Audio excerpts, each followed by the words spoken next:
This is a continuation. I ran out of memory. I had to put a new card in. Hold on a second. Problem solving.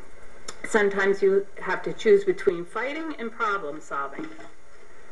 From my experience, the use of language like Wayne's World, corruption, lies, cover-ups, bullying, ignorance shot to hell, dysfunctional, and deceiving among them create an atmosphere that is not conducive to problem solving. I reject all those descriptions and terms. I expect we will discuss our stormwater responsibilities. There are dozens of streams, such as yours. I have one that crosses my property, and how the city deals with our responsibilities to safeguard stream banks is a good topic for us to consider. I am very sorry you have had such a tortured experience. I believe turning down the rhetoric is always a better way to find a solution. There is one available. In the end, you may remain unhappy with the city response. Having sued the city of Belfast myself in the past, that is always an option for you to consider. And if your attorney talked to a judge with the language you use routinely, you'd probably fire him. I hope that you will find a way not to be driven unhappily by this very stressful situation. This is what I'm hoping to get answers on tonight so that we can end this. I sent these emails to council today at approximately 10:30 in the morning. FYI, I will be expecting answers tonight. On the Stormwater Chapter 500 Main State Law, per my attorney, states that new site stormwater to drain on site. Please have explanation of how it is legal for planning board to approve annexed stormwater to drain to private property stream of Lori Allen and Mid-Coast Mental Health. Please provide visual and verbal explanation of number 6, which is what I requested, explanation on annexed stormwater draining. I do not understand the packet that Jenica sent. Number 2, Stormwater Chapter 500 Main State Law, per my attorney, states that it is not legal to accumulate stormwater and send to another. Captain Albert Stevens School is at the top, accumulating stormwater, creating the path for Sweetster, Birches, Tall Pines, Mid-Coast Mental Health, and neighboring properties, approved by the City of Belfast Planning to send all their stormwater to my private property. And then from Route 1 north side at 2 points, the rear of the Volunteers of America residence, and then the front of the Volunteers of America's. At Congress Street, stormwater is channeled across Route 1 to the National Guard and down Route 1 south. More stormwater accumulates by Larrabee's, Praise Homes, the trailer parks, and surrounding areas, and is forced via culverts back across Route 1 to Seaview Terrace in at 2 points. One directly into Seaview Terrace and another behind Hunter's Garden Apartments, which works its way over 22 Seaview Terrace to accumulate and drain via city-enhanced culverts and ditch draining to my private property. Due to the above, state approval and timelines and factual reasons for disapprovals, I want immediate stabilization of my stream banks at 17 Seaview Terrace.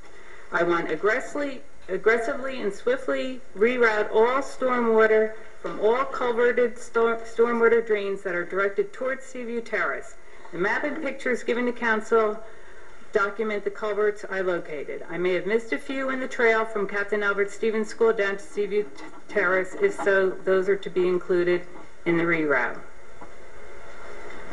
Immediate reimbursement for attorney consultations, materials, and labor for direct negligence and difficulties the city forced upon me to disprove their claims and temporarily secure the banks from being swept away. Immediate correction of all stormwater drainage on Seaview Terrace. Finally, explain why all these documents and information was allowed to be withheld from me. The original plans that are in public records showing that the stream was moved. I asked in writing for the full history and development of Seaview Terrace in May 2011. For 8 months, Slocum and Marshall withheld this from me and would have stopped this abusive, destructive personal trauma on my life and home.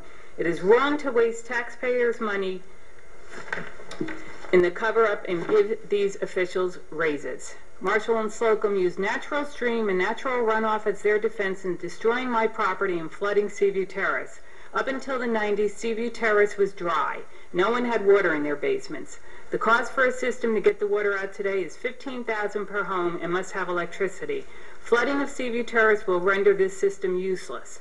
I spent New Year's Eve day clearing out my downstairs because of the power outage and the threat of flooding. It was my birthday. My children and I were going away for a special overnight celebration, and I had to cancel. I was too exhausted. I also would like to know why the council never ordered for Wayne Marshall to produce a map showing the significant stormwater channels that planning allowed to Seaview Terrace. I'd like to know why Wayne Marshall and Bob Richards would not admit that stormwater work was done by the city on private properties of Seaview Terrace. They lied, and when caught, tried to again deflect liability by claiming it was 8 years ago, even with written testimony from residents that it was done in 2009. Marshall continued to deny, and council remained silent. Upon my diligence, Bob Richardson gave his logs showing the work was done on October 1st, 2009. This work was illegal because it allowed accumulated storm water to drain to my property and makes the city liable for corrections. Why didn't the entire planning board and council do a site visit and open up communication as I requested months ago?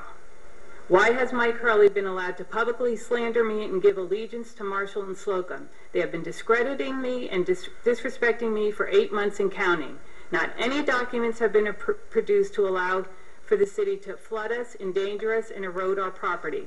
That is exactly what the city has been doing and is clearly visible for all to see.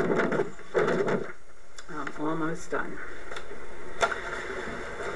And please tell me tonight why Wayne Marshall will not enforce state laws in regards to site stormwater and noise levels. Wayne did not send the city code of ordinances for stormwater rules. He should have provided that back in May. Please provide today by 5 p.m., but I didn't get it.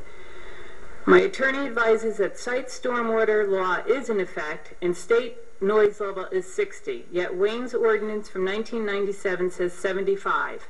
Why aren't we adapting state law? Is it legal for Wayne to make his own rules that hurt residents? It can't be. If it is, why is council allowing that? And then I found from Dora Ann Mills with the Maine State DEP or EPA. She wrote, Maine DEP has rules that apply to all developments in unorganized areas of the state and in all municipalities without a more restrictive noise ordinance. So to me that means you can't go with a 75 decibel level, right? If state law is 60? I mean, I don't know who's telling, I never get a straight answer.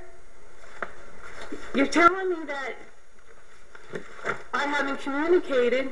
Look at all these emails. Everything I've been trying to get answers for the 8 months.